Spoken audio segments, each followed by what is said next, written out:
The following program was provided by an independent producer solely responsible for its content. The opinions expressed do not necessarily represent the views of this station, its staff, board of directors, or underwriters. This Social Security measure gives at least some protection to anybody to hand this out. We're asking for a chance to have the people who will receive the benefit to earn their way. The same principle established under the Social Security system in this country. It is no longer acceptable to discuss women's rights as separate from human rights. I know we can come together to face down the challenges of our own time. Hello and welcome to New England Democrats. I'm Skip Cleaver, State Representative from Nashua, and we're happy to have you with us today. And we're honored and pleased to have with us the Minority Leader of the House of Representatives, State House of Representatives, the Honorable Steve Shurtleff. So welcome to Nashua and welcome to the program. Thank you, Skip. Thank you for inviting me. Good to have you. And we're very honored. You've had some very interesting House sessions lately, and things are going well in certain ways. So a win on Medicare so far, one more step, passed by the House. Big vote, yeah. And so that's off to the Finance Committee. Yeah. Very important bill, probably one of the most important that we'll have this year. Absolutely. And so I'd like to talk to you a little bit about how you got into this. You're the Minority Leader in the House of Representatives. You've been a state rep since, I believe, 2005. That's correct. And so just tell us a little bit about how you got into politics. And I know you have a long public service record prior to that. So, well, as far as running for the House, when I got out of high school in 1966, I realized college would not be in my immediate future, and ended up being drafted. So I went down to the recruiter in Manchester and enlisted for 3 years in the Army. And a year later, I found myself overseas, and I was reading Stars and Stripes, and I read an article about Captain Colin Kelly, who was a 27-year-old West Point graduate and Army Air Corps pilot. And on December 10th, 1941, 3 days after Pearl Harbor, Captain Kelly, who was stationed in the Philippines at Clark Field, led a successful attack on Japanese shipping off the coast of the Philippines. And flying back to his base, his bomber was attacked by Japanese MiGs. Plane caught on fire, and Captain Kelly stayed at the controls as he ordered his crew to bail out. And after the last man jumped, the plane exploded in midair, and Captain Kelly was dead. Well, President Roosevelt was notified of this successful attack on the Japanese ships, one of the first offensive acts after Pearl Harbor. And he was saddened to learn about the death of Captain Kelly, and even sadder to find out that he left a widow and a 3-year-old son back home in Florida. So President Roosevelt did something that had never been done before, and I don't think it's ever been done since. The president wrote a letter to whomever was the president of the United States in the year 1956, and that ironically was General Eisenhower. President Truman wrote the letter? President Roosevelt. This was in December of 41 that he wrote to the future president, President Eisenhower. Oh, I see. And so President Roosevelt said in the letter that the United States is engaged in this great war against fascism, but he knew that democracy would prevail because of people in the armed forces like Captain Colin Kelly. And he said, now, Mr. President, I want to ask a favor of you, for me personally, but on behalf of the American people. In the year that you read this letter, in 1956, Colin Kelly Jr. will be turning 18. As a favor to me and to the American people, I would ask that you appoint Colin Kelly, the third, to West Point, his father's alma mater. He said, the least that the American people can do for the men and women who give their life in defense of our country is to make sure that their children get an appropriate education. Well, I read that story in 1967, and after I retired from the federal government, the United States got involved in the wars in Afghanistan and Iraq, and the National Guard here in New Hampshire was called up, and our young men and women were dying in defense of our nation. And I thought, well, why doesn't the state of New Hampshire do something for the children of those veterans who die in the line of duty?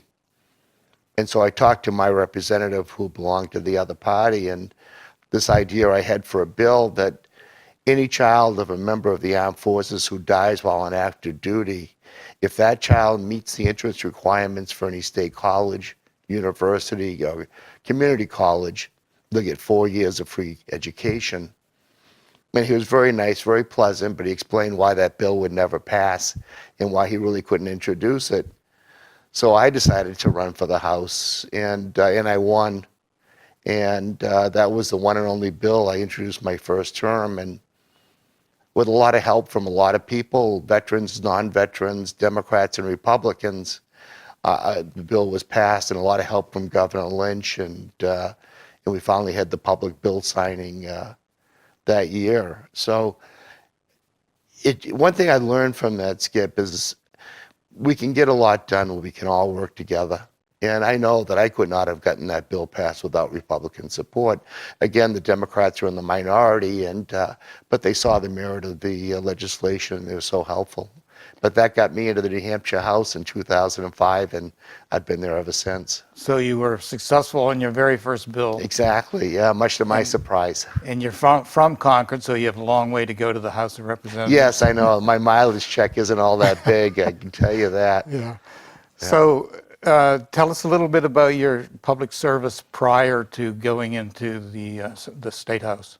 Well, I got out of the Army in 1969. I joined the Concord, New Hampshire Police Department. You were in the military police, correct? Yeah. Okay. MP in Vietnam, and then I had a year left. I was with the Armed Forces Police in New York City and was discharged as a buck sergeant in 1969. Then I joined the Concord Police Department because of my background, and then in 1974, I was hired by the Department of Justice, U.S. Marshal Service, as a deputy U.S. Marshal. Spent 3 years in Cleveland, Ohio. I was able to transfer back to the Marshal's office here in New Hampshire and retired in the year 2000 as a supervisory deputy. And Then over the years, I earned my associate's degree. It took me 20 plus years, but I got it. So after I retired, I became a substitute teacher in the Merrimack Valley School District and did that for 4 years before coming to the New Hampshire House. So basically, from the time you got out of high school, you've been in public service. In one way or the other. Exactly. That's commendable. Well, Thank you thank you. for your service. Well, it's a labor of love. I can tell it's a labor well done too. Well, You do a great job with thank you, the Skip. minority party, and it's not easy being in the minority. That's for sure. It really is. And we've been in both the majority and the minority. Of course. And majority so much easier. Yes. Yeah. Now, what are the challenges as to being the minority leader in terms of trying to deal with get work done, dealing with the majority? Well, first of all, being the minority leader, that position is easy because we have a great caucus. And as you know, I never say to anybody, this is the way you must vote. My mantra is you vote your district and you vote your conscience. And I've never questioned anybody on the way they voted. But we normally share the same values and the same principles, and so that's fine. The big change for me is when Speaker Jasper left to go to the Agriculture Department as commissioner, and we now have Speaker Chandler. And I've always had a good relationship with Speaker Chandler, but it's not quite the same as with Sean Jasper. He would come down to the office and sit down and talk to me. We'd have a cup of coffee. Well, he'd invite me down to his office and we'd talk about what was coming up in the House. He'd ask me my thoughts on different things. So it was a nice relationship. And as you may know, in 2014, it was we Democrats that got Sean elected as Speaker. So I heard. Yeah, Bill O'Brien was the nominee of the Republican Party, but Democrats unanimously voted for Sean along with 40 Republicans, and he defeated Bill O'Brien by 4 votes. And Sean had never forgotten what Democrats did for him. And I might say too, Sean is from Hudson, close by now. Right, he's your neighbor across the Merrimack, yeah. And I had asked him for a promise that he'd do nothing to ever interfere with Medicaid expansion being passed in New Hampshire. And I'll never forget the day when we headed up on the floor for a vote the first time to pass Medicaid expansion. And we looked at the scoreboard and the clock and to see the numbers, it came out a tie.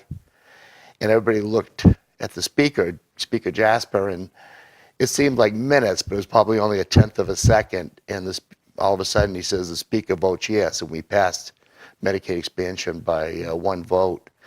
And I've often told Sean how much I appreciated that profile and courage, because there was opposition in his own caucus. So, like I said, we had a very close relationship, Sean and I still do. But with Speaker Chandler, it's a little bit different. The makeup of his leadership has changed. He has a lot more Republicans that are much more to the right, far more conservative than Speaker Jasper, so that is a change. So it's a little bit difficult at times, but we've had some wonderful victories because there are those Republicans that are willing to cross over and vote with us on We have had important some bills. very significant wins. One just yesterday, Yeah. when we had, again, it wasn't close this time. Medicaid No. expansion passed, the House of Representatives going to the Finance Committee, and that must have been a very proud moment for you because the vote was pretty solid. It really was. As you know, Republican leadership came out with their recommendation to the caucus, saying they didn't like any amendments, and it sounded like they were going to rally the Republicans to vote against it. But I've got to give a lot of thanks to Frank Katowski, the Republican chair of the Health and Human Services Committee, and Representative Marsh from Brookfield, who's also an ophthalmologist. They both went up on the floor, and actually Representative Marsh somewhat apologized to the Republicans and said, I'm up here because I feel this is the right thing to do. And they both did such a wonderful job and spoke from the heart. It was impressive. It really and I think was. over the 2 years that Medicaid expansion has been in effect, I think It everybody's been able to see the tremendous advantage it is for the state and for the people of the state. And many of the hospitals up north and other health care facilities probably wouldn't be operating now. It would have closed down had it not been for Medicaid expansion. Absolutely. And it's saved a lot of money on those who can't pay previously, which would have come down to all of us paying a little more. Exactly. So I think it's been tremendous benefit economically and socially and in every other way for the state. The last number I heard was 18% drop in the number of people going to emergency rooms, because for so many people that was their primary care. Physicians, that's where they'd go. And that's saving taxpayers money, and it's saving ratepayers on health insurance, saving them money. In the long run, it saves quite a lot of money. Absolutely. And most importantly now in this war on opioids, and other dangerous drugs, it's saving lives in New Hampshire. We're now, since Medicaid expansion, we're able to provide drug counseling for our state prisoners and our county jail inmates, plus those that are not incarcerated. So it's been a wonderful tool in that war. And the thought of that being eliminated, I hate to even think of the consequences. Well, thank you for your leadership. Well, It's been thank you for the tremendous. kind words. And the other big win, I think, was the right to work legislation. That was very big. We really needed to defeat that. Yeah. It was tremendously important, and we did so by a fairly significant margin. And another big win was just a couple of weeks ago, the family leave bill. Right. And Mary Guile, Representative Mary Guile from Concord, it's something for almost 20 years she's worked on to get passed in the House. And our friends across the aisle tried all they could to kill it. It happens that we'll send a bill to a second committee, but to have a bill go to a third committee is almost unheard of. Right. It's quite a hurdles to get over. But again, with Republicans joining with us, a small group that did the right thing, and we were able to get it passed. And your able assistant, Cindy Rosenwald, Deputy Minority Leader. Yeah. It's from right here in Nashua, I might say. She's tremendous. Cindy's going to be with us soon on the program, so Oh. we're looking forward to that. Yeah. Yeah, Cindy does a great job. She does, especially with this Medicare. She has been one of the prime architects of getting this bill passed. She's worked very closely with Jeb Bradley in the Senate and members of the Health and Human Services Committee in the House, and she's so knowledgeable and so intelligent and does such a good job. Speaking of Nashua representatives, we have 27 total in Nashua. 17 of those 27 seats are held by Democrats. And so it's a pretty significant chunk of the House representation. And we're very proud of our Democrats from Nashua. They do a great job. They really do. And we're almost totally united in just about everything we do. Of course, there's a special place in my heart for Chairman, David Cody.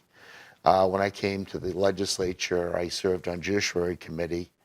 And my second term, of course, we had taken the majority, and David was the new chair of Judiciary, and I still refer to him as Mr. Chairman. He is so knowledgeable and so informed and wise in the ways of the legislature, and tremendous He's asset. been there for many, Oh, absolutely. several decades now. I think it's close probably to 30 years Does now. a tremendous job. He really he's so does. knowledgeable. You're correct. Yeah. And David Cody also will be joining us in the near future here on the program. You've lined up some good guests, Yes, that's for sure. We're very excited about that. Yeah. So I appreciate all the work that you've done.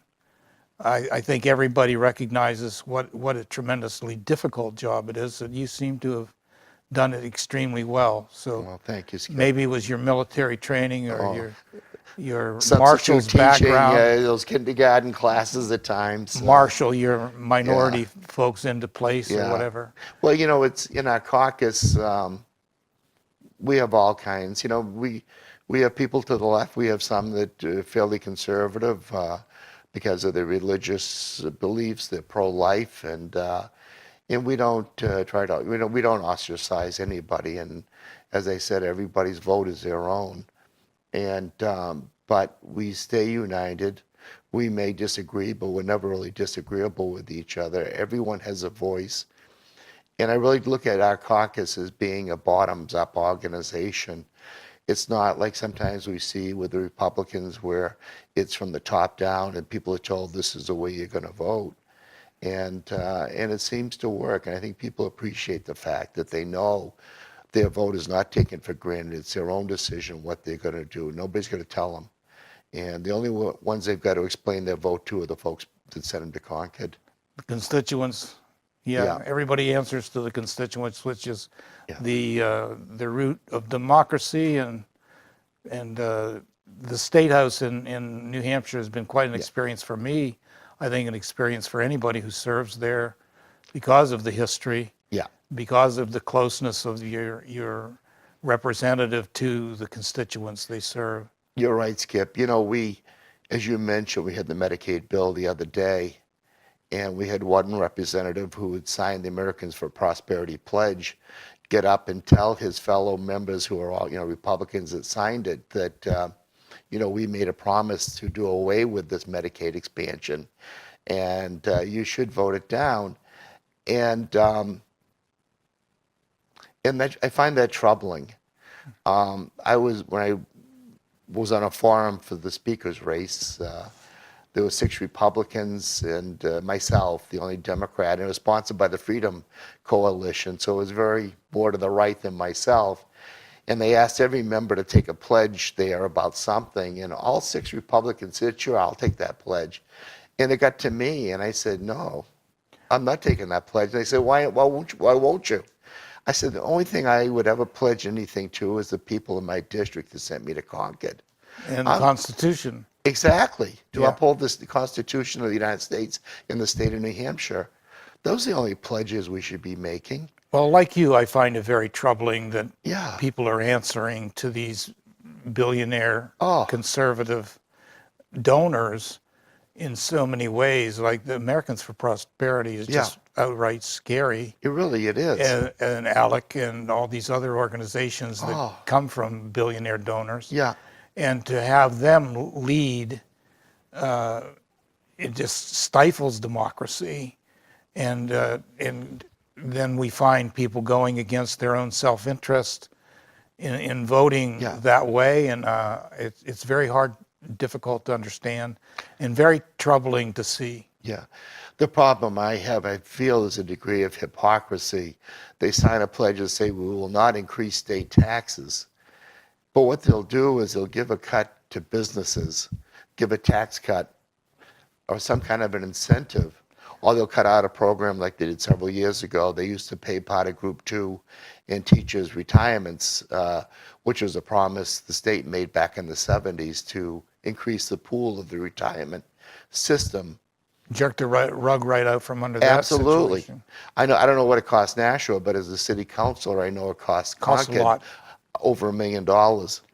It's something we never saw coming. And you can triple that for Nashua. Oh, and for Concord, would have been a 3% increase in property taxes. So what we did is we had to cut paving projects and things of that nature. But that is what frustrates me, to see this hypocrisy, to say, I won't increase your taxes, but you'll send the tax burden back to the people that sent you to Concord. Speaking of troubling, with property taxes being what they are and our only major source of revenue, this last budget go round, they voted $100 million in tax cuts to business. Right. And the businesses didn't even ask for it. No. Most of those businesses are headquartered out of state anyway. Exactly. So it's $100 million gone from the state's economy, Yeah. and the burden to support our government, our education, and all the things that we have to do, falls back onto the property owner and Absolutely. and the individual tax owner. There should be some kind of truth in advertising or something.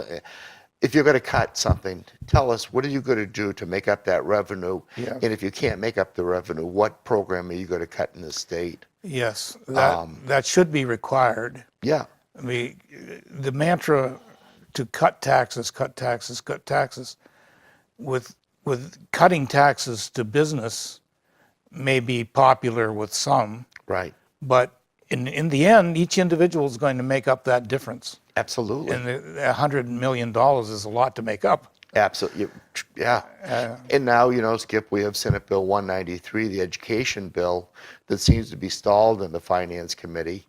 And that's the voucher bill that would provide money for private schools and parochial schools, taxpayer money, to allow students to come out of the public education system and go to these private schools.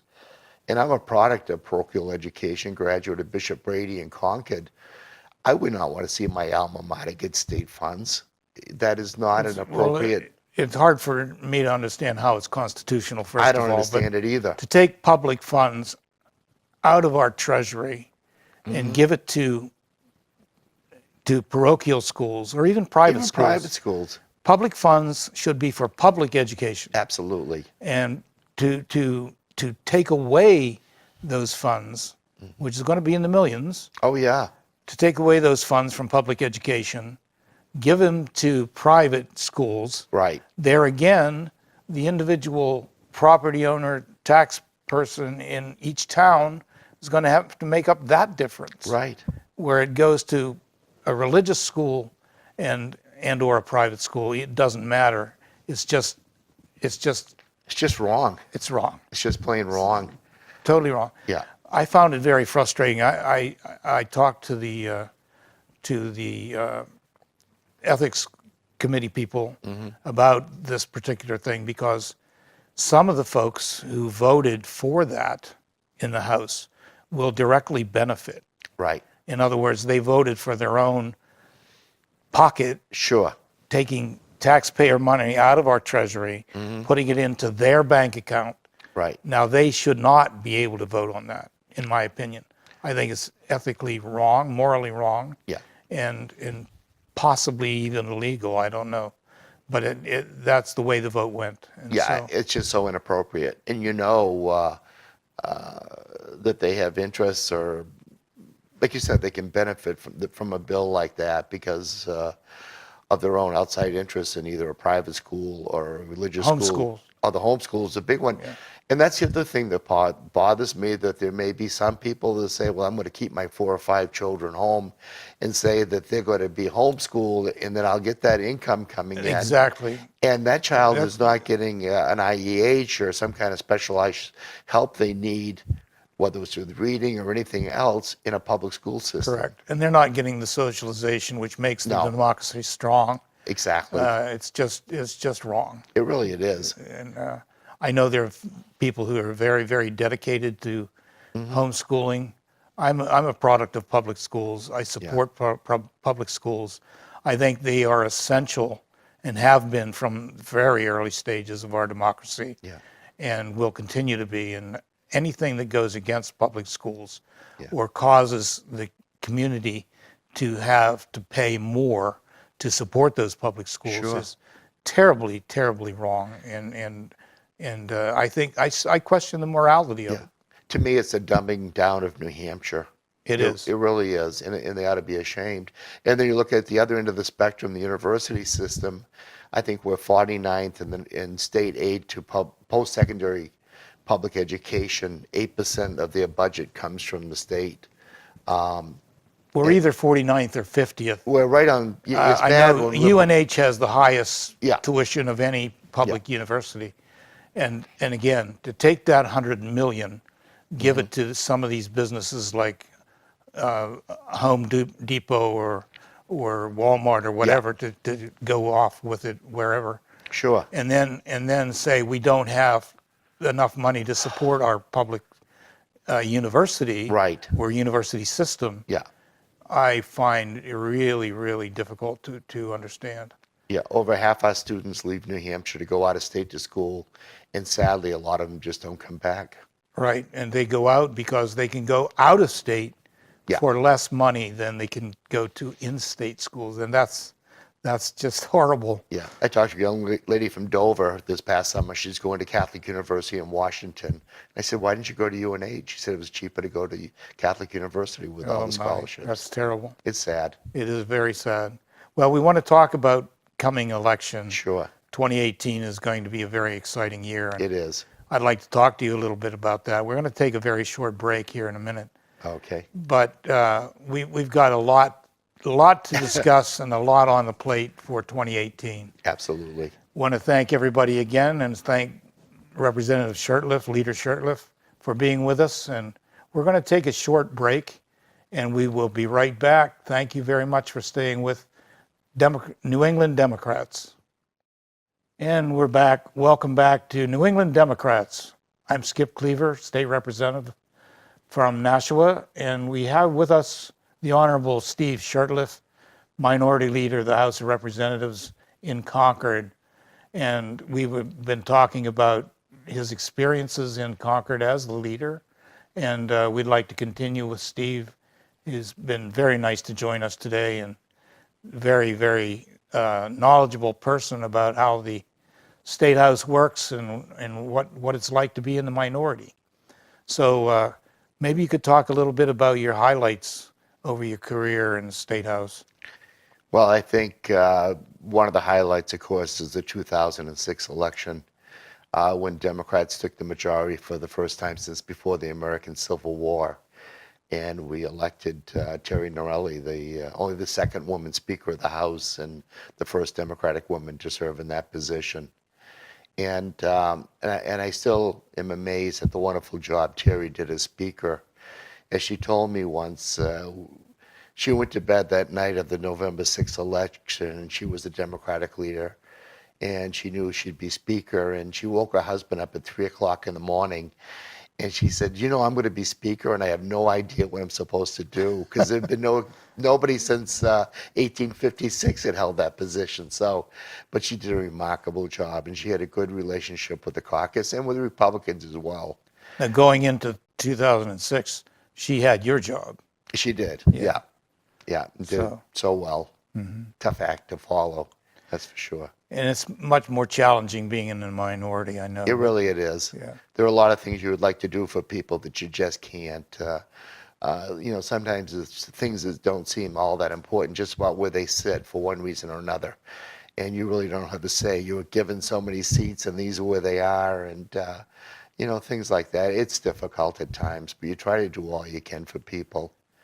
And and I greatly appreciate those that serve. And we have members of our caucus, and I think of John Cloutier from Claremont. He works part-time when he can as a substitute teacher. He'll work nights doing security just so he can serve in the New Hampshire House. And to me, that is so inspirational. And we know a lot of people that do that. They make a sacrifice to be there.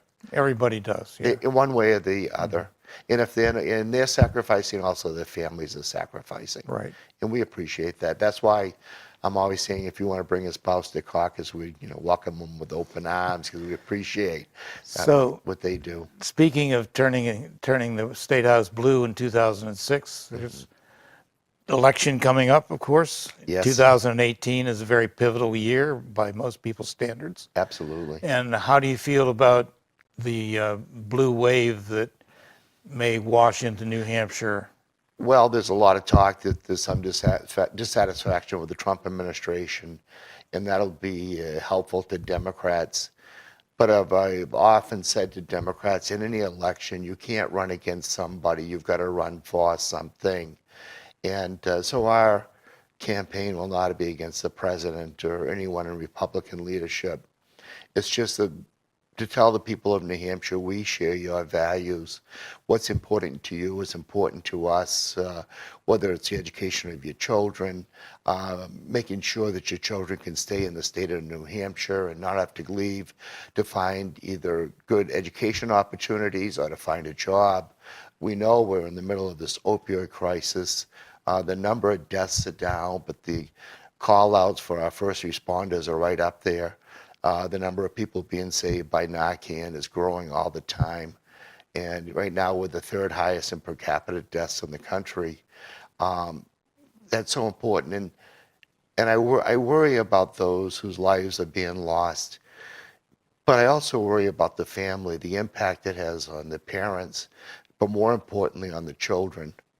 And I read stories in the paper about someone being arrested in Manchester, husband and wife in the front seat shooting up, and they've got two young children in the back seat. And I worry about that generation and how this is impacting them. Well, we've got to do much more. Absolutely. Fighting that.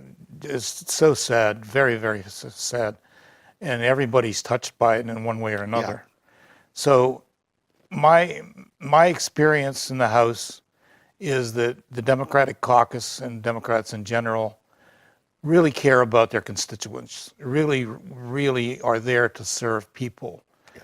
And we were talking about the influences of these outside groups in the billionaire donor class.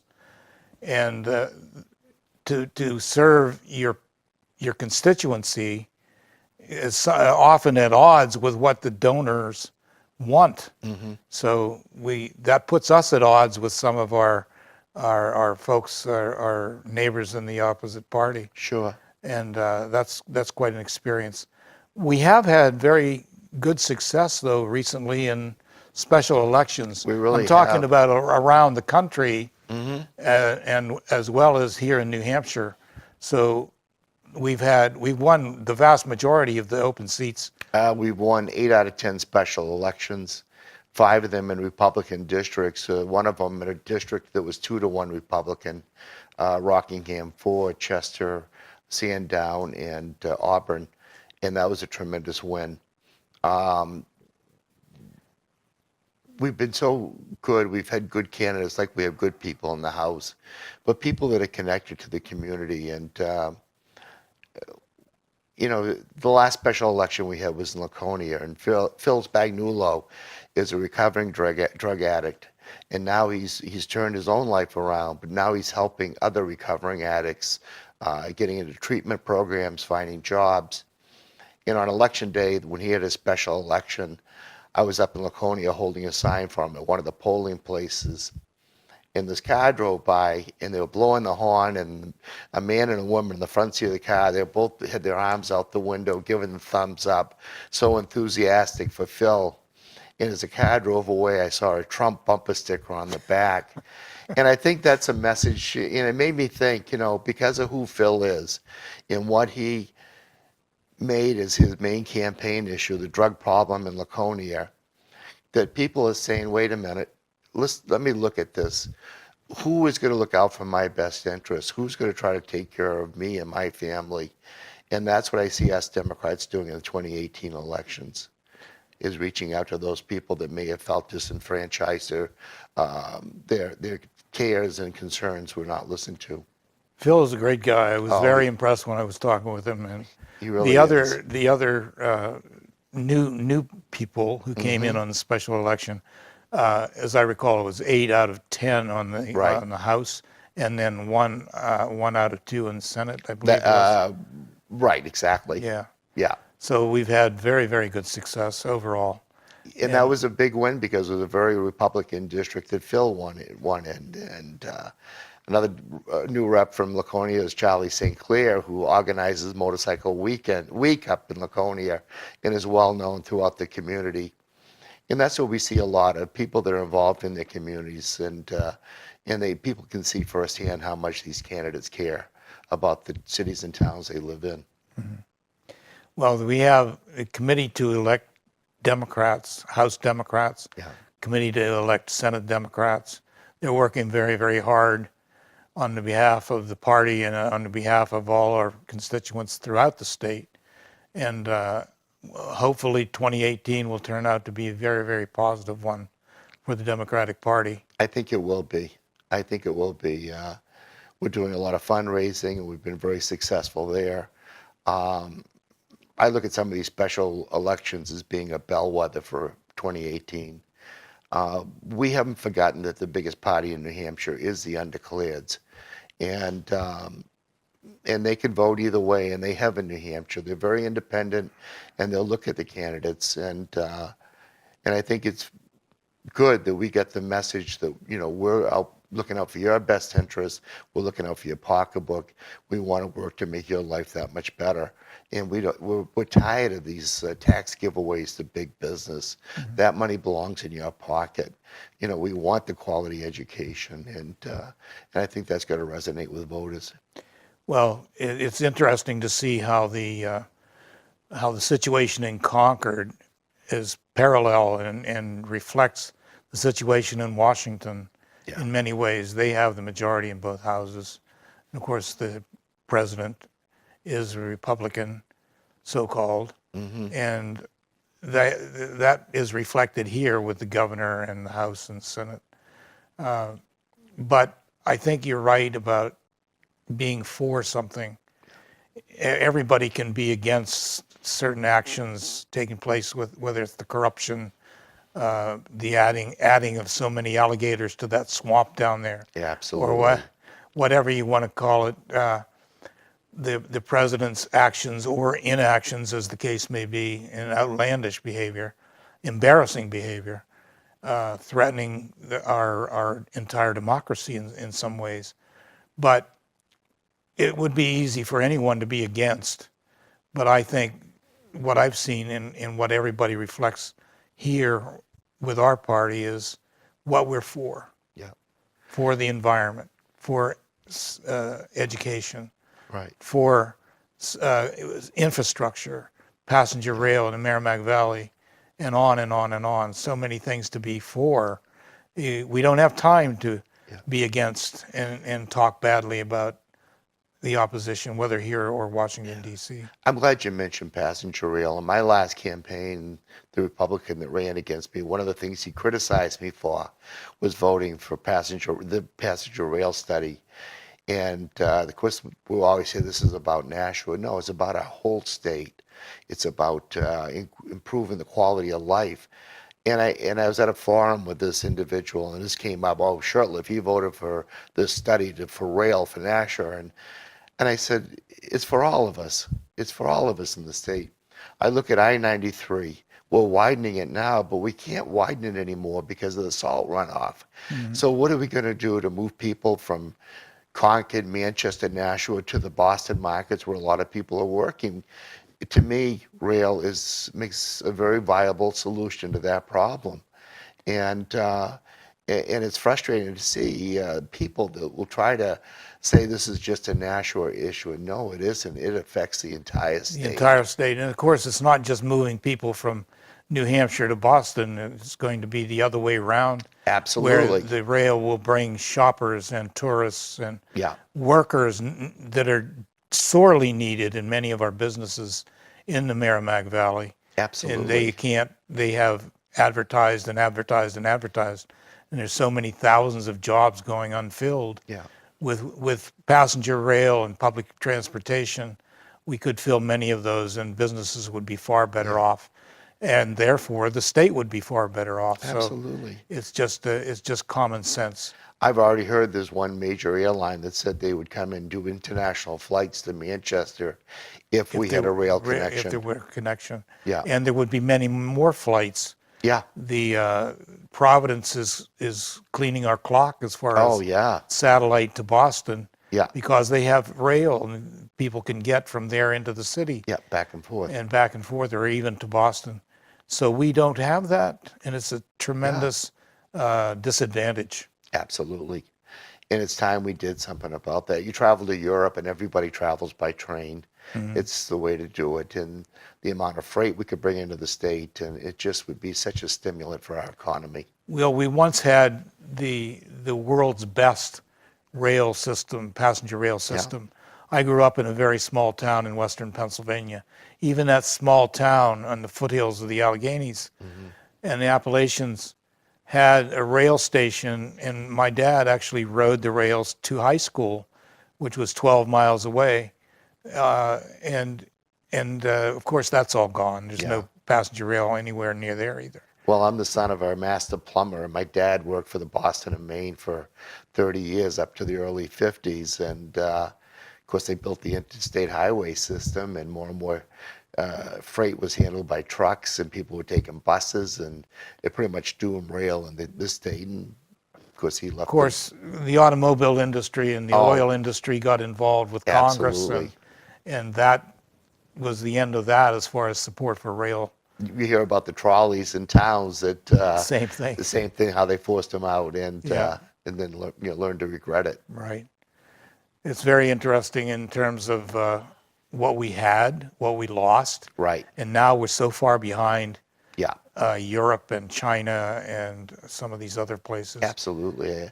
I was in Taiwan 4 years ago and mainland China 3 years ago, and both times rode on their high-speed trains, and you're going 181 miles an hour and never feel it. It's just so comfortable, and it's just amazing. Well, I had the same experience when I was with Nashua Corporation traveling to Japan and on the bullet trains. Yeah, that's one of Going the first. 200 plus miles an hour, Oh. and it's amazing, and you're there in no time. Yeah, and it's such a smooth, comfortable ride. Yeah, it's very. Yeah. So it's terrible that we have these infrastructure problems, and even worse that we don't have the support to change it. I know and it's so easy for people to say no, and you were touching on this earlier. When you say yes, then you've got to go ahead and explain why you say yes, why you're for something. When you say no, that's the end of the conversation right there. And so there's a little more work involved, but when people understand what you're doing and why you want to do it, they can accept that, and they understand it's for the benefit of all of us and to make our lives that much better. And infrastructure is such a big issue in our state now.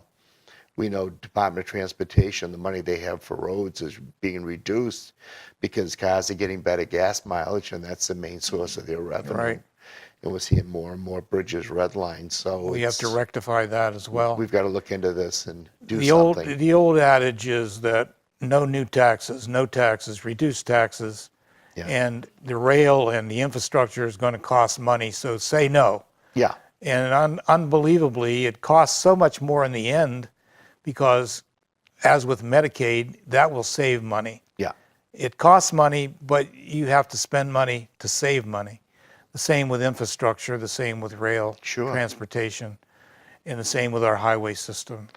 It's a question of being penny wise, pound foolish. Absolutely. Not putting the money. It's so much easier to do it now and to take care of these projects and fix these bridges. And it's good for our economy. It's good for business. It's good for the tourist industry.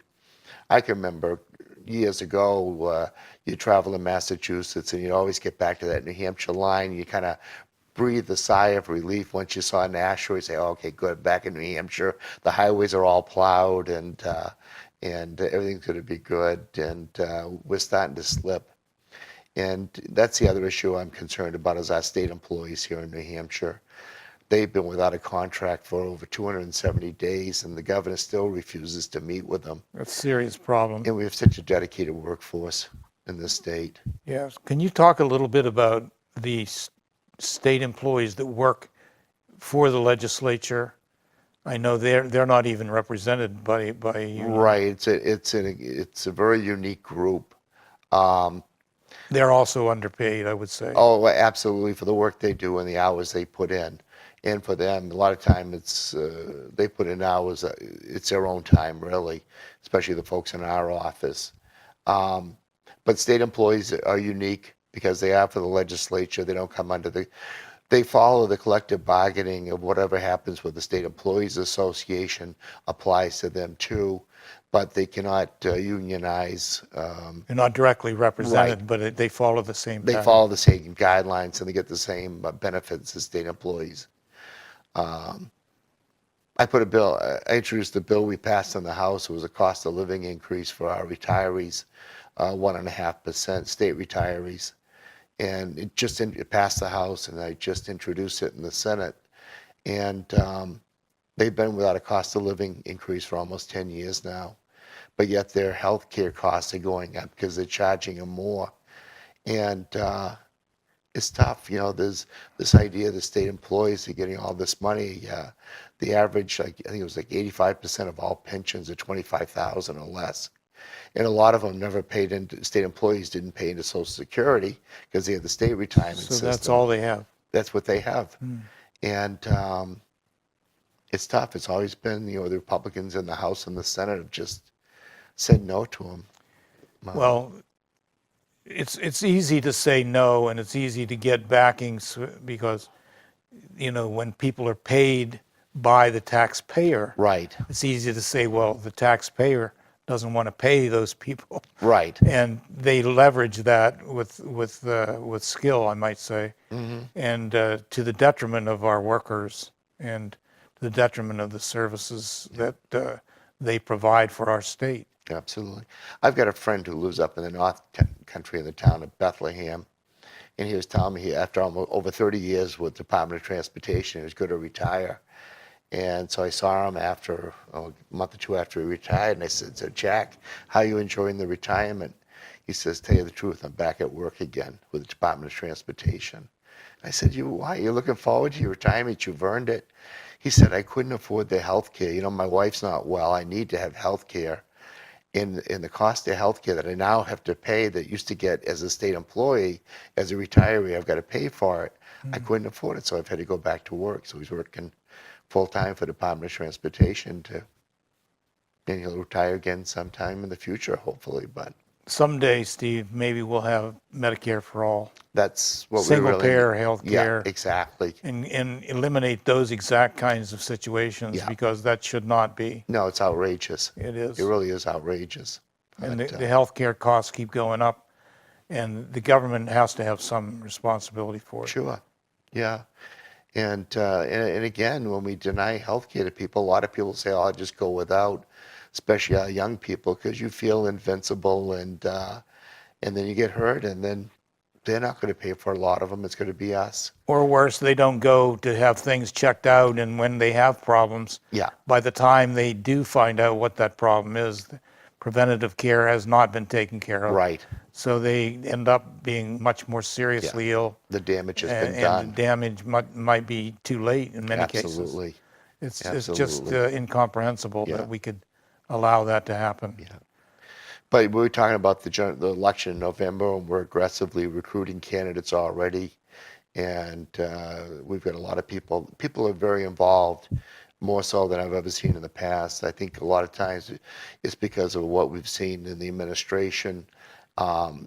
It's the tremendous work of our young people in New Hampshire with the March for Our Lives. We were very honored to have two members of from Nashua High join us at our caucus and as guests of the House, along with students from other schools, to show our appreciation and to thank them for the inspiration they give us. So Well, we're getting a lot of support, and the amazing energy of the young Democrats is very, very impressive. yeah. Very impressive. And I look at Nashua's own Amelia Keene and the wonderful job she does, and what a tremendous asset, and works so hard, and the message is so positive.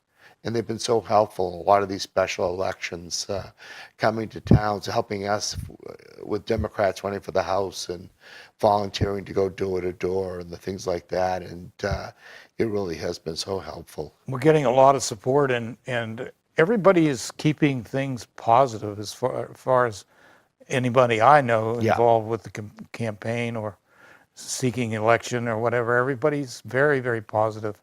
We have so much to do. There are so many needs, so much to do in service to our people. We've just got to get the job done, and in order to get the Absolutely. job done, we've got to get people into office and take those positions so that we can pass legislation and get where we need to go. And we know after the November election, we're going to have 2 more years of the Trump administration in Washington. And I think it falls on the state legislature. Possibly. Well, there'll be 2 more years anyway. There'll be 2 more years Yeah. of this present Of this administration, president. no matter what. Yeah. Exactly. And for that 2 years to have a Democratic legislature, Democratic House and a Senate to be a check on what happens in Washington. Absolutely critical. And to look out for the people in our state, Absolutely make sure critical. we're taken care of. And to go after that federal grants. So often we'll turn back federal grant money. Yeah. And that costs our people. And, I have a good rapport with the governor, but I know he's seems to be very aligned with what's happening in Washington and makes a lot of trips down there. Yes. And at times I find that troubling. It is And troubling, very troubling. it is.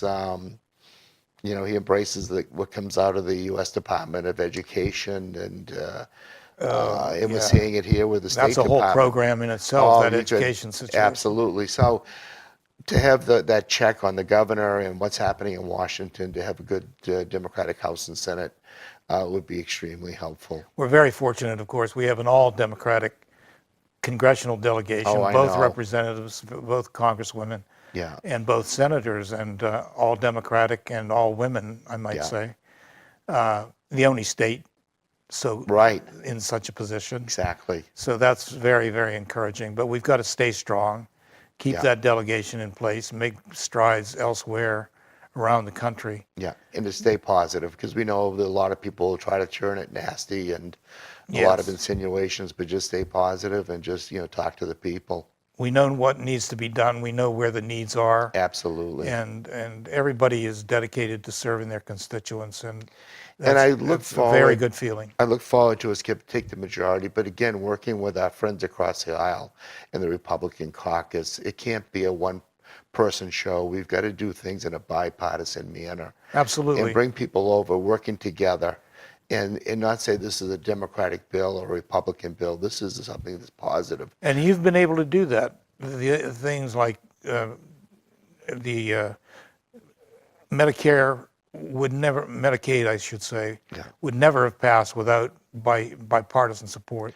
Well, I go out of my way to especially say hi to Republicans, and if I can help them, Howard Pearl had a bill to name a bridge in Concord after a gentleman from his town that died in Loudon, and I was able to get the permission of the city council to grant that, and I was glad to help Howard out, and that's the way it should be. All of us working for each other for the good of the people we serve. Yes.